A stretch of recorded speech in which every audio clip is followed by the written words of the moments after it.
Hey, Tula. I know. Hey, girl. You're beautiful too. I love you. Yeah. There's a Patley for you. You know it. It's my VHS collection. So this was actually from this VHS collection. Old tape technology is from. What's up?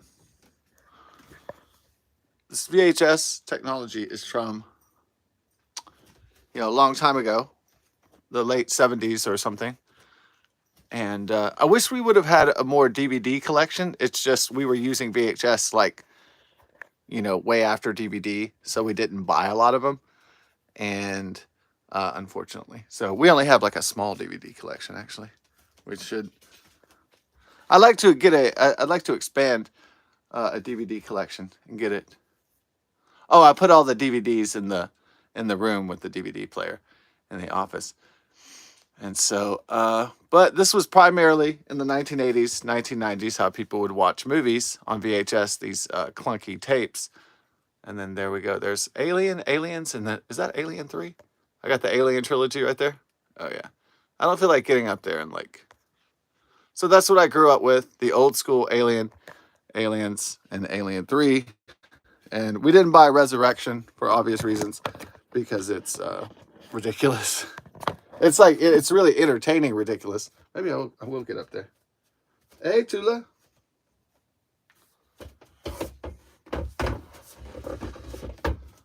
No, I like the scene where it's like Sigourney Weaver and Brad Dourif.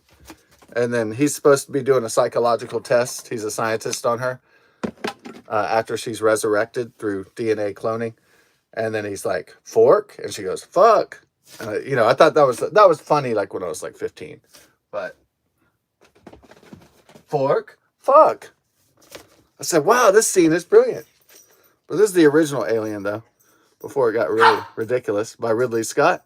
And so, yeah. Oh, yeah. The old school 20th Century Fox.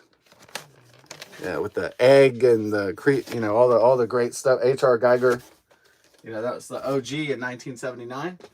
And so, then of course the follow-up. I think this is the original one from 1986. Aliens right here. Dun, dun, dun, the masterpiece by James Cameron. Yeah. Action sci-fi masterpiece of all time. You know it. They're even scarier the second time around. They didn't really come up with a clever the first one was the first tagline for the first movie is it says, in space no one can hear you scream. But I guess on a lot of these like CBS Fox home video things, they just put some bullshit like the ultimate in science fiction. Ridley Scott, he's in like that show, The Masters of Science Fiction. And so, and then we got this, I guess we paid $10 for this shit, Aliens 3, which was a big come down after this. So, Aliens was like the cocaine. Aliens was like cocaine, and this is like when you're sober or something. It's like the hangover or whatever, when the drug is gone.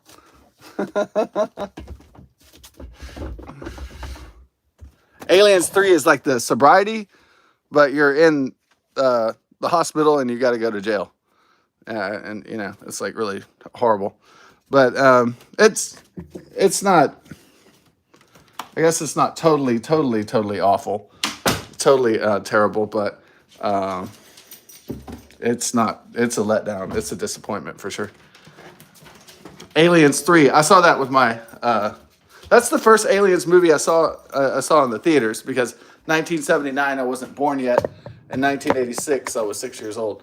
So at that time, I probably didn't see that until we might have got it. We might have got the VHS right then, in 1986. So my stepdad at the time had a catalog out in Dayton, Texas. And in the hillbilly days of East Texas.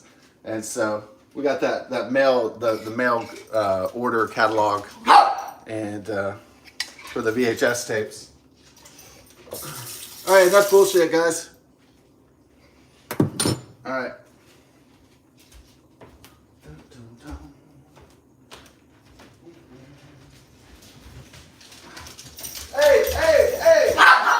Hey!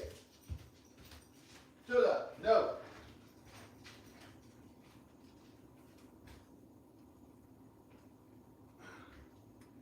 Hey, Judah. Hey. I'm acting really bad today. Yeah, you lost your freedom. You lost your privileges. All right, enough. All right, you lost your privileges for today. For right now. You're in timeout. We're gonna have to do that shit. Timeout. Okay, you're in timeout. No to the. You can't get out.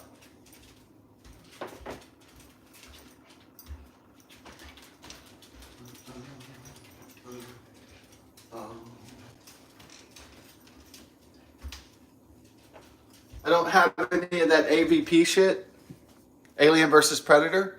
Maybe I was. I don't know if I was too old for it. I guess Alien Resurrection with the fork and the fuck, and all the BS that making a clone of Ripley being half alien and half human, and she had already died in Alien 3. It was. I guess since they brought back the dire wolves using genetic cloning, so I guess it's less ludicrous now. In the 1990s, cloning was sort of, super futuristic science fiction. I suppose in a lot of ways it still is, but not as much as the 1990s.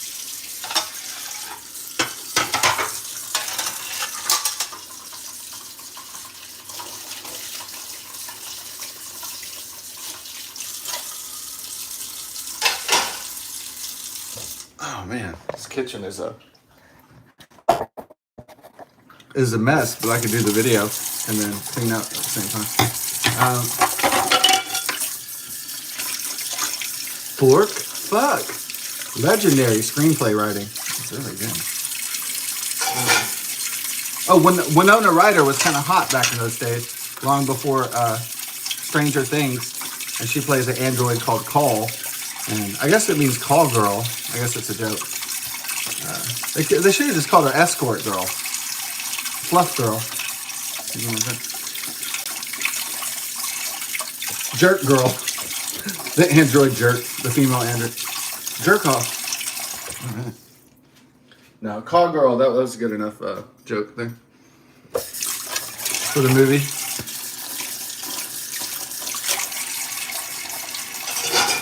Her name was Miss OnlyFans.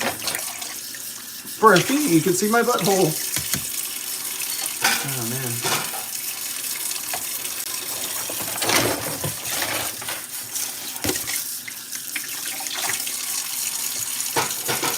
So I rented the Alien Romulus for $4, and I can't say it was worth the $4.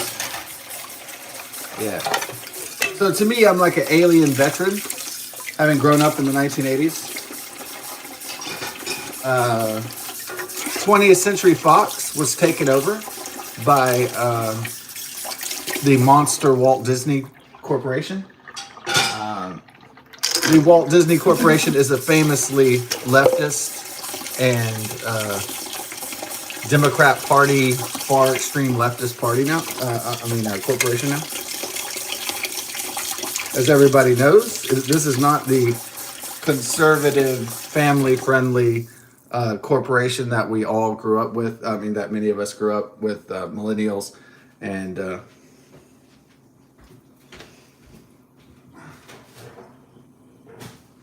this is Walt Disney Company is not the is not the conservative entertainers of yesteryear for children.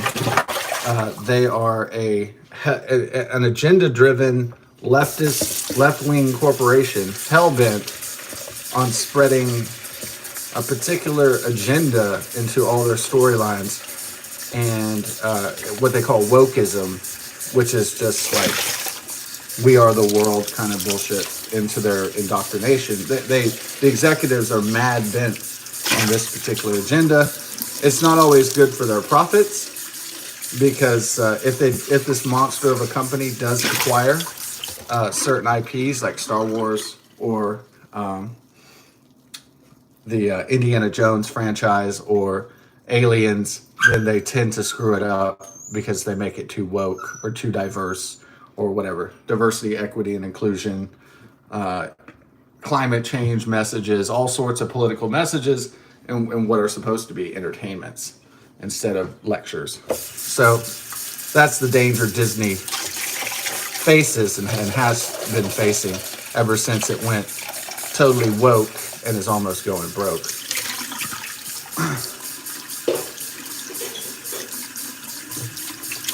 They had forgot that the point of an entertainment company was to entertain. Yes, and to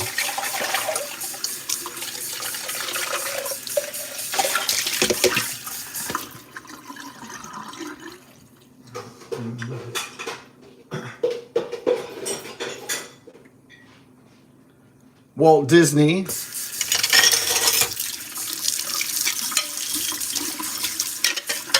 Walt Disney Corporation has been on a agenda-driven leftist tear for at least a decade or more. So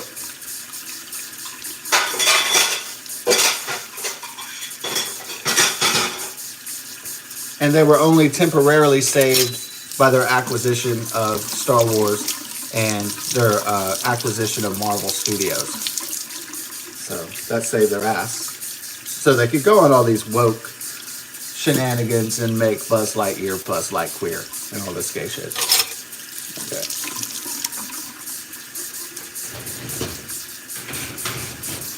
Now this is kind of a weird fusion between new school and old school Alien Romulus, because it's by Great Scott Productions and the Disney 20th Century Studios, which used to be 20th Century Fox.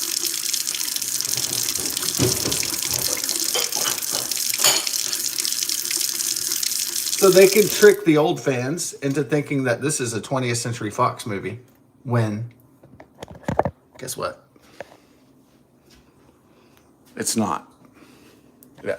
It is a 20th Century Studios movie, but 20th Century Studios' parent company is Walt Disney. So, yeah.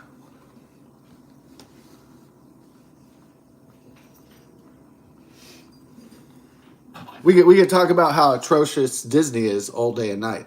You know, go through every movie and nitpick every movie that they've been doing the last 10 years.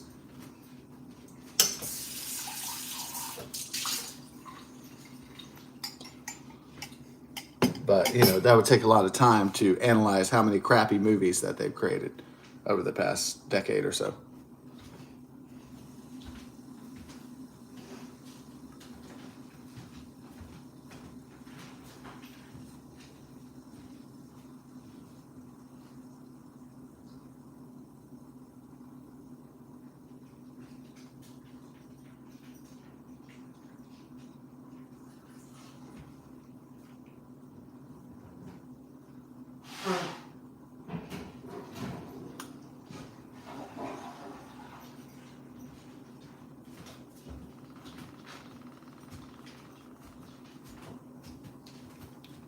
So after Alien Masturbation, or Resurrection,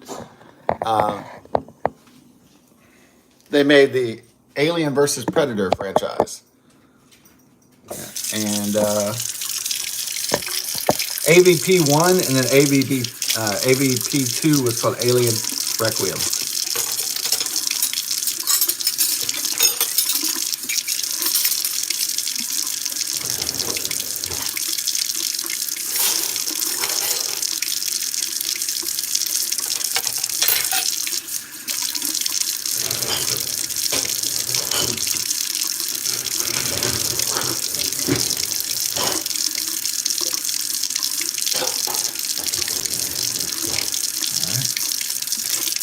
AVP, for nostalgic purposes, they brought back Lance Henriksen from Aliens and Aliens 3 to play the android that's based off Bishop.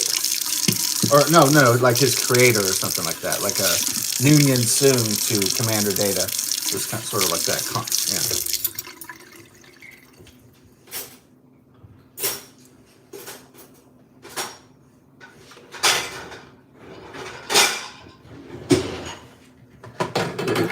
Now, did it get the butts in the seat? You know, some people are excited about Lance Henriksen.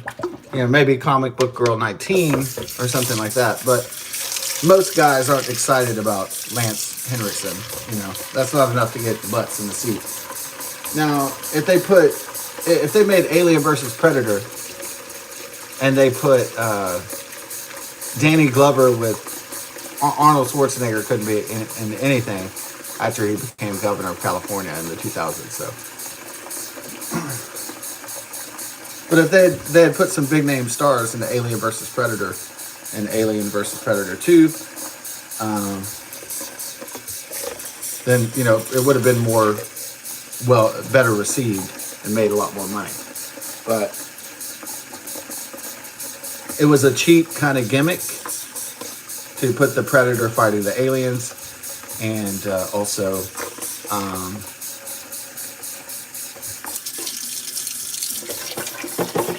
they turned them into slasher flicks like Freddy Krueger and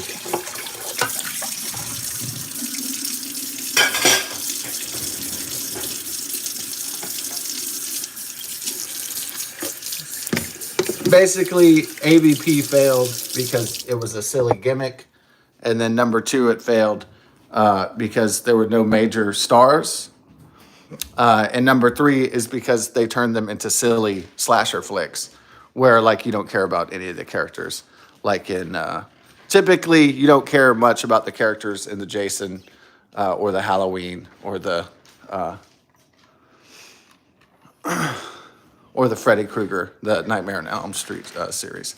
So, I'm gonna go ahead and start this up. Start it up. Ooh. There we go.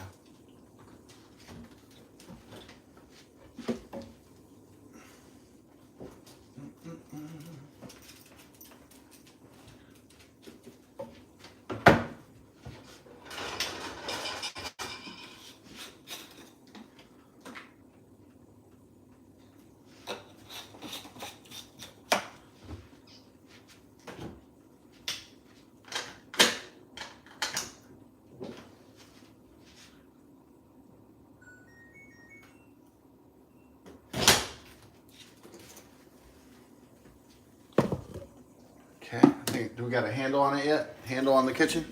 Let's see.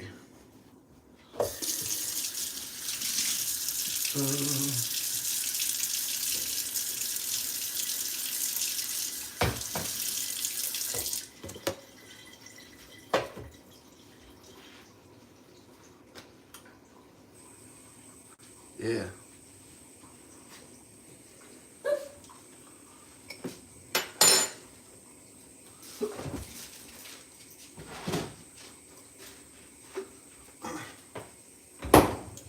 Now, the original Alien 1979 was a sci-fi horror, but it wasn't a slasher flick.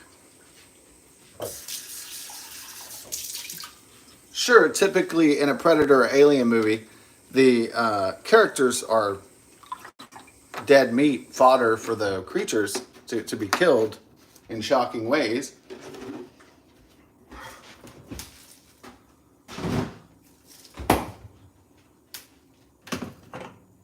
But the early Alien films and Predator films were good at making original characters, where you knew all the characters and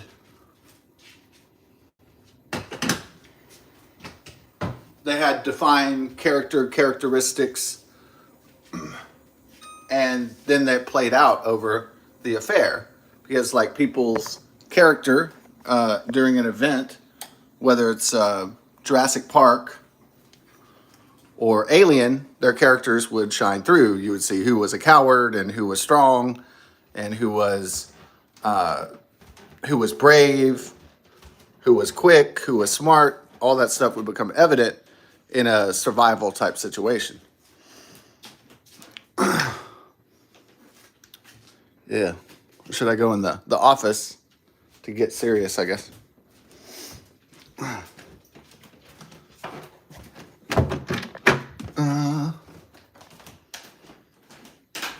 Yeah. It's started to rain, so I'm excited.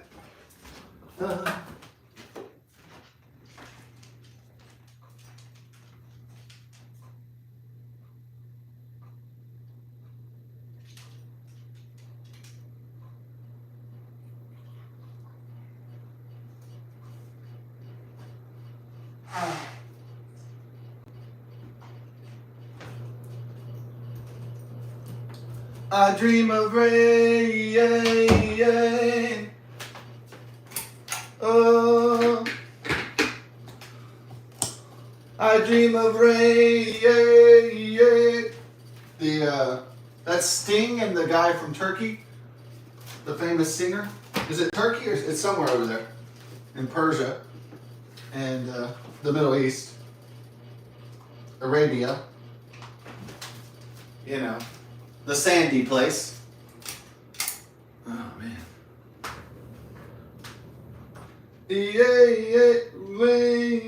It's Sting and the like this Turkish singer, and yeah, it's not Ricky Martin. No, it's not Julio. It's not Enrique Iglesias or anybody like that, or Mark Anthony. No, it's Sting and then this Turkish dude. I forgot his name.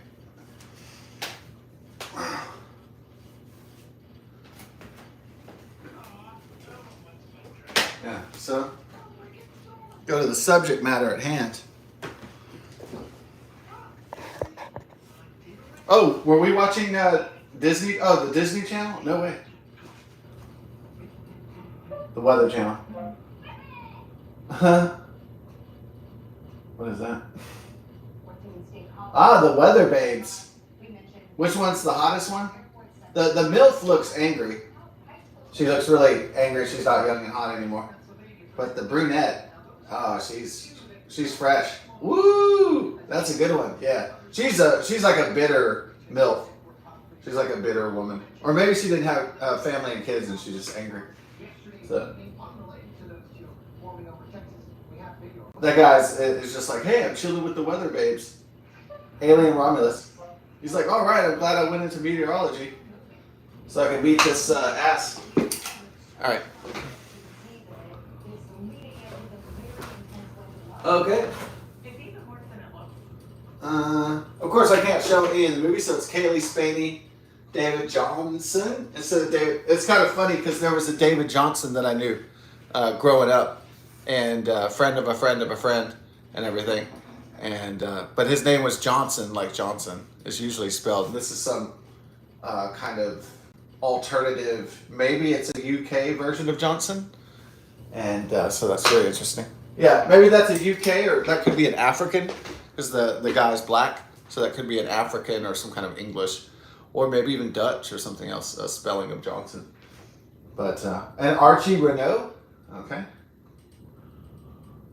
Space colonizers come face to face with the most terrifying life form in the universe.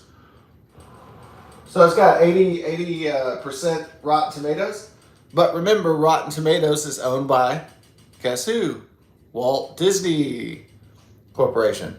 So at first, Rotten Tomatoes was an independent website that reviewed films, and then it wasn't because Walt Disney bought it.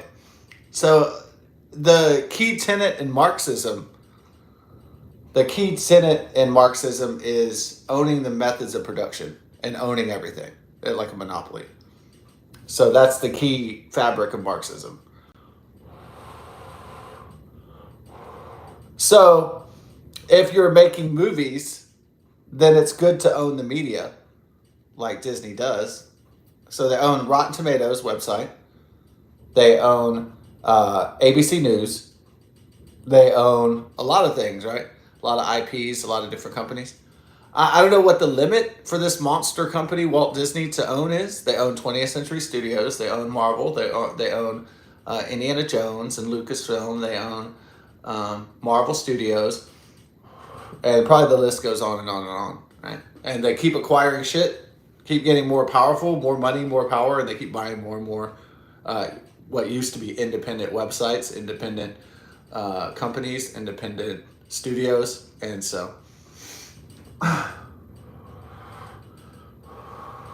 we're almost. Thankfully, we're not really living in Disney World. Like they bought the whole world. Thankfully, they're not that powerful to do that. But man, I'm saying if they could, they would. They would just make it Disney World. So we live in a time of corporate conglomerate consolidation in which companies are given almost unbridled access to purchase as many different industries as they want to, even if that's not beneficial to the American people or to freedom or liberty or choice. So they're able to create these outrageous oligarchic monopolies, you know. So typically the entertainment industry would be separate from, say, the news or the press, the news industry.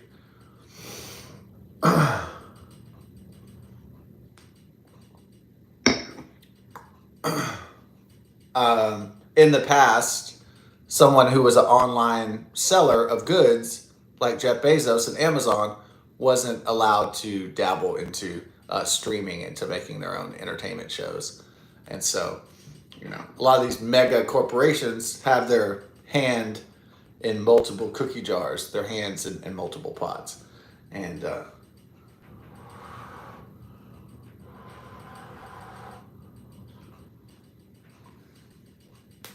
I guess sometimes that's good, but most of the time it's bad. It's bad for consumers. It's bad for people, the public, and writ large. So space colonizers come face to face with the most terrifying life form in the universe. This is set between Alien and Aliens, apparently, in that universe. It's by Scott Free. Yeah, it's called Scott Free Productions from Ridley Scott. Ridley Scott is getting really, really old, close to death. As you can see, most of his movies revolve around the concept of death and the fear of death, and the philosophical ramifications of what it means to exist and what it means to get old and sick and die, as he explored in.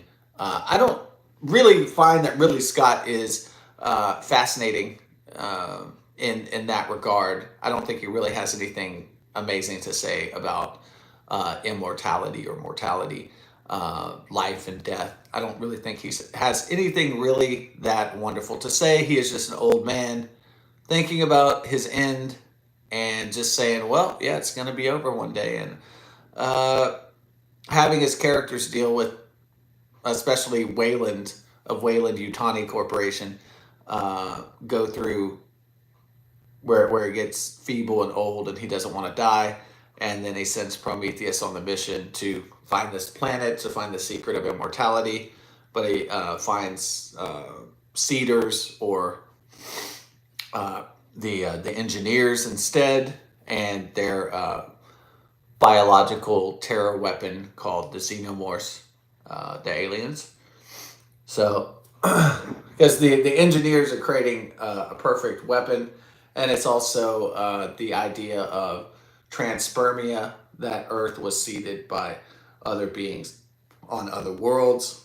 And it goes through deep and philosophical questions and caveats about the origin of mankind and all this stuff, all this heavy shit, for Prometheus.